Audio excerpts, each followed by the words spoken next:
पुण्यार्चक हैं स्वर्गीय सेठ श्री छिदामी लाल जी जैन की स्मृति में धर्मपत्नी श्रीमती कमल रानी जैन एवं समस्त परिवार, निवासी बमहौरी, तहसील सिलवानी, जिला रायसेन, मध्य प्रदेश।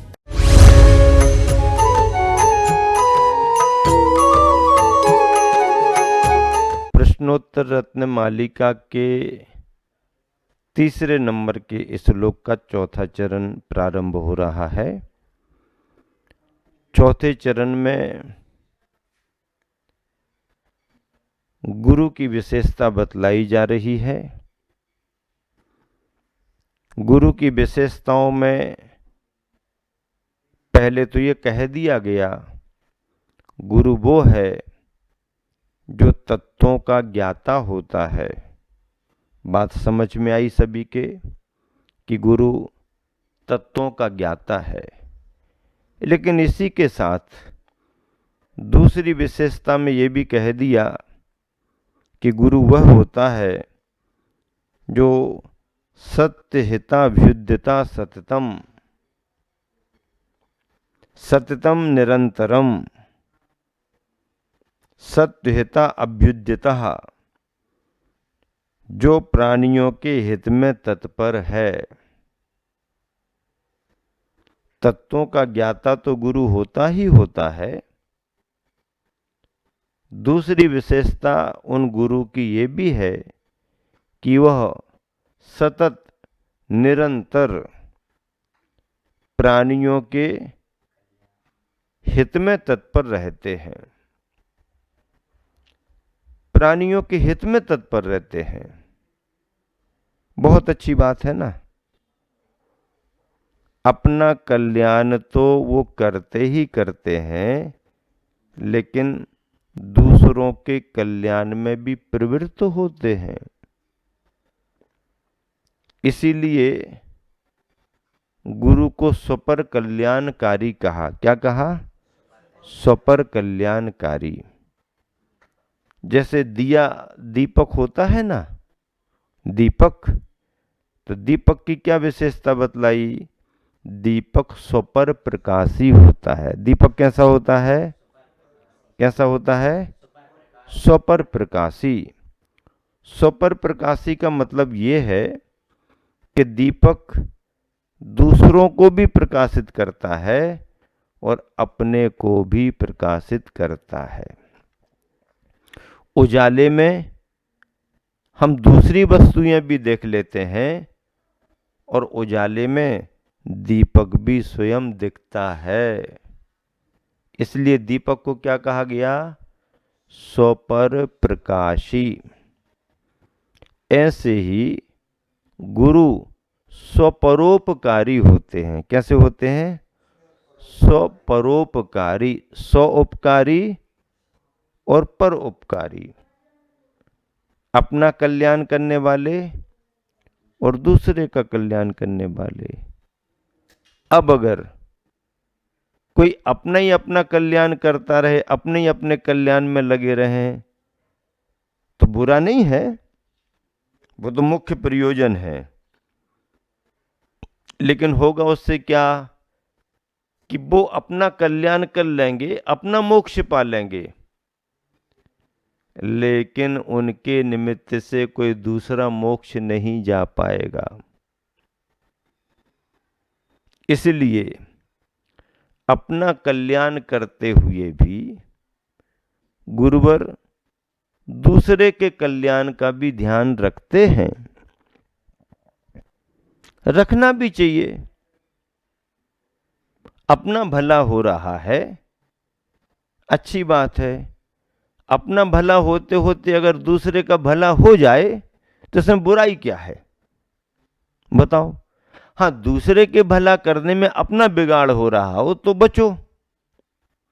अरे यार, उनके उसमें ये है वो है करने से हमारा तो कुछ हो ही नहीं पाता, छूट जाता, उसको कम कर दो, अपना करो। लेकिन उनका करते करते अपना भी कर रहे हो और अपना करते करते उनका भी कर देते हो, तो ये तो और अच्छी बात है। लेकिन आचार्य कुंद कुंद प्रश्न पूछते हैं कि अपने कल्याण में और दूसरे कल्याण में अच्छे से पहले किसका कल्याण करें? अच्छे से पहले किसका कल्याण करें? अपने में और दूसरे के कल्याण में अच्छे से पहले किसका कल्याण करें? तो कुंद कुंद स्वामी कहते हैं, अगर ऐसा ही प्रश्न आ गया है तो फिर अच्छे से और पहले अपना कल्याण कर लो। हाँ, अपना कल्याण पहले कर लो अच्छे से, फिर समय बचा, तुम्हें अनुकूलता है, तुम्हारी रुचि है और सामने वाला कोई तैयार है तो उसके कल्याण में निमित्त बन जाओ। अब सामने वाला तो तैयार ही नहीं है और तुम हाथ धो करके उसके पीछे पड़ गए। क्या? सामने वाला तैयार ही नहीं है और हाथ धो करके तुम पीछे पड़ गए। वो सो के उठना नहीं चाह रहा और तुम सोले के धोती दुपट्टा लिए उसके दरवाजे पर खड़े हो के भैया चलो अभिषेक कर लो। मामला बिगड़ जाएगा, उस श्रेष्ठ कार्य का अनादर हो जाएगा।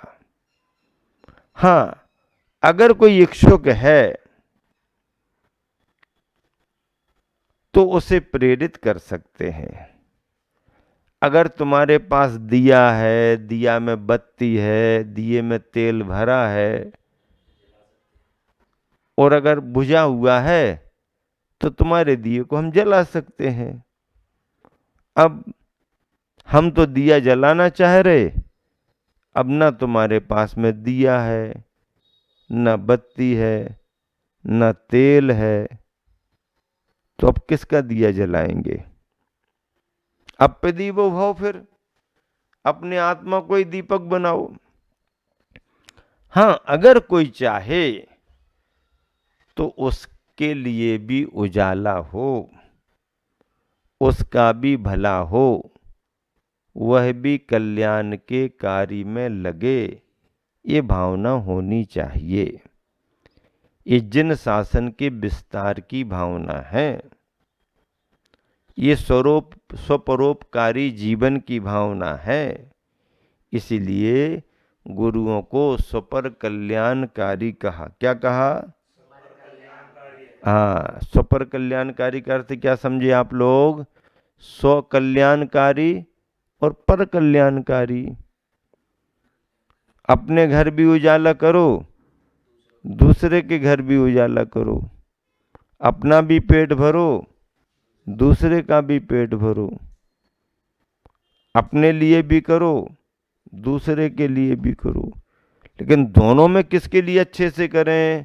तो भैया ये तो मोक्ष मार्ग है। पहले अच्छे से अपना करो, फिर उसके बाद में दूसरे का भी करो।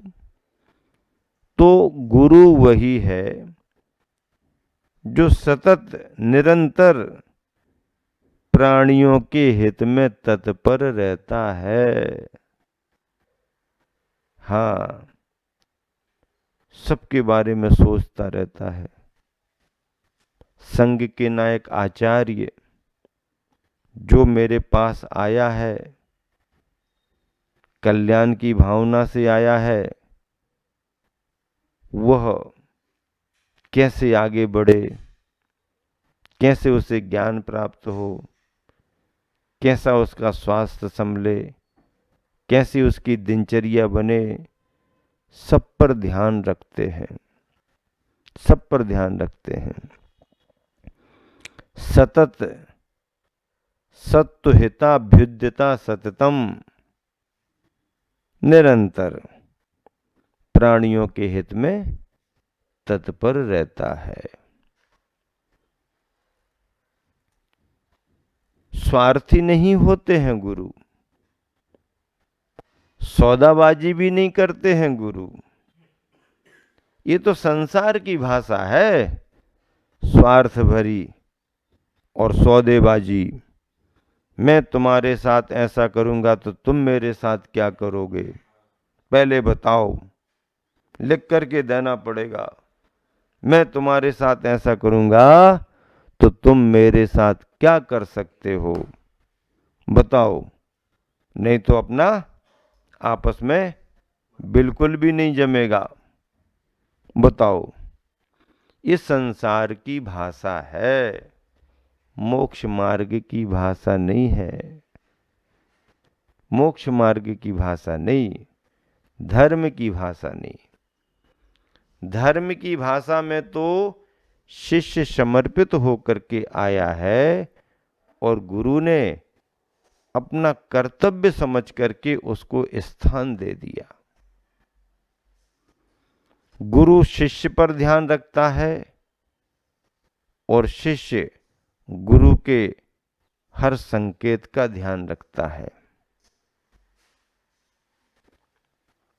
ऐसे गुरु, उनमें भी आचार्य परमेष्ठी, जगत हितकारी, परम उपकारी माने गए हैं। कलिकाल पंचम काल है। बड़ा पुण्य का योग है कि इस समय ऐसे गुरु आपको मिल रहे हैं, अन्यथा 60-70 साल पुराने जमाने में चले जाओ, 100 बरस 200 बरस पहले तो आपको चलते फिरते मुनि भी कभी कभार दिखते थे। जिनवानी में, चित्रों में मुनि मुद्रा दिख जाती थी। जमीन पर चलते फिरते मुनि बिरला कभी कभार किसी शहर में कोई संग आ गया, मुनि मिल गए। लेकिन इस समय एक तरह से देखें तो जिन शासन की प्रभावना का स्वर्णिम काल चल रहा है। क्या चल रहा है? स्वर्णिम काल चल रहा है। निर्बाध रूप से विहार हो रहे हैं, प्रभावना हो रही है। लेकिन कभी कभी कर्म धर्म संयोग से बाधाएं भी आती हैं, व्यवधान भी आते हैं। ऐसी बाधाएं व्यवधान को दूर करने के लिए गुरु का उपदेश ही सामर्थ्यवान है। शासन प्रशासन सचेत होते हैं, जागरूक होते हैं, पर शासन प्रशासन कितना करते हैं? उनके राजनीतिक लक्ष्य की पूर्ति हो तो उत्साहित होकर के खूब करते हैं, और नहीं है तो सिंपैथी सांत्वना दे करके और रफा दफा कर देते हैं। समाज में शांति रहे, समाज को संरक्षण मिले, समाज फलती फूलती रहे। देखो, जरा सी असावधानी होती है, प्रदेश प्रदेश जलने लगते हैं। आपके ही देश के एक प्रदेश मणिपुर में कैसा चल रहा है? वो भी इंसान, ये भी इंसान, पर इंसान इंसान होकर के समुदायगत बातों को लेकर के ये समुदाय ऐसा, ये समुदाय ऐसा। अरे भैया, धरती पर सबने जन्म लिया है, इसी माटी में पले बड़े हुए हैं, इसी देश के रहवासी हैं। कुछ तो आपको सहिष्णुता का परिचय देना पड़ेगा। मान्यताएं अपनी व्यक्तिगत रखो, रीति रिवाज अपने व्यक्तिगत रखो, परंपराओं की सुरक्षा अपनी करो, लेकिन कोई व्यक्ति सर्वथा ही बुरा हो, कोई समुदाय सर्वथा ही बुरा हो, ऐसा तो होता नहीं है। सरकारों को भी शीघ्रता से नियंत्रण करना चाहिए। इंसान तो इंसान बताते, अब वहां तो कोई भी सुरक्षित नहीं है। और जो घटनाएं घट रही हैं और सुनने को मिल रही हैं, वह तो देश और देशवासियों के लिए बड़े शर्म की बात है, जिसमें तो किसी भी तरह की कोई इंसानियत की मर्यादाएं भी नहीं रहीं, ऐसे दुर्बुद्धियों को सद्बुद्धि आनी चाहिए और देश के प्रत्येक प्रदेश में और प्रदेश के प्रत्येक भाग में शांति स्थापित होना चाहिए। गुरुओं का यही संदेश सबके लिए होता है, क्योंकि गुरु का उपदेश केवल किसी एक समुदाय के लिए या किसी एक व्यक्ति के लिए ऐसा नहीं है।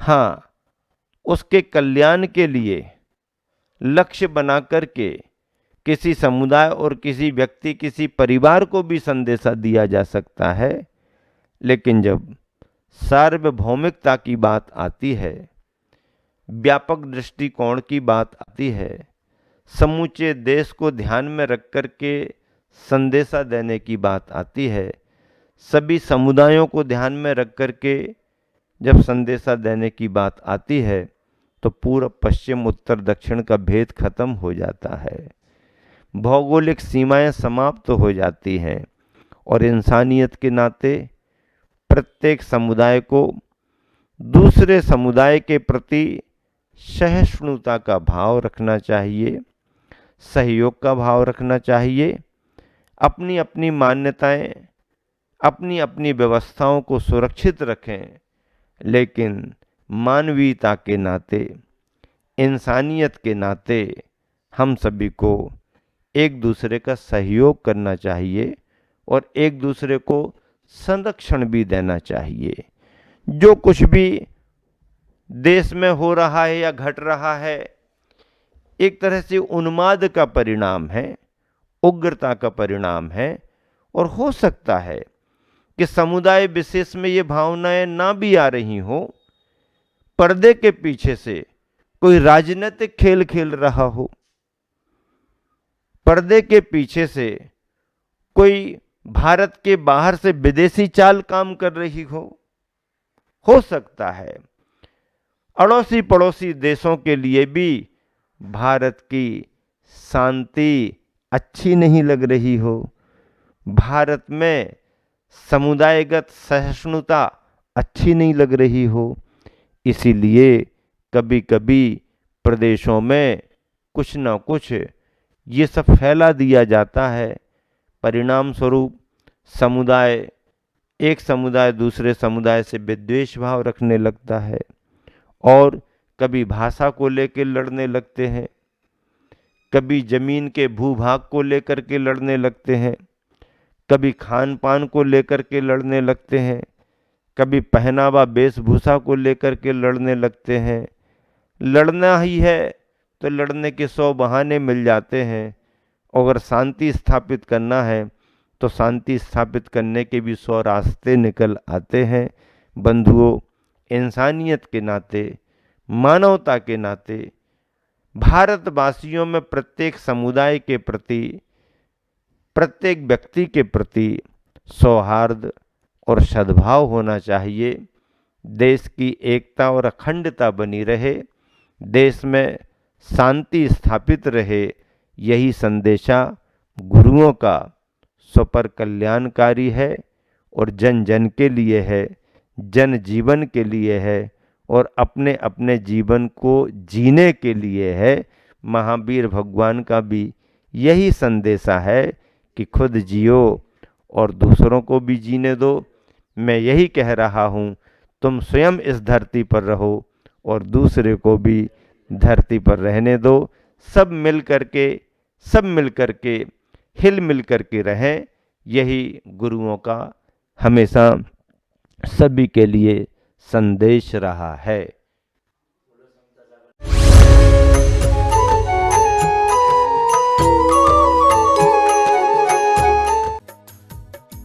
इस कार्यक्रम के पुण्यार्चक थे स्वर्गीय सेठ श्री छिदामी लालजी जैन की स्मृति में धर्मपत्नी श्रीमती कमल रानी जैन एवं समस्त परिवार, निवासी बमहौरी, तहसील सिलवानी, जिला रायसेन, मध्य प्रदेश।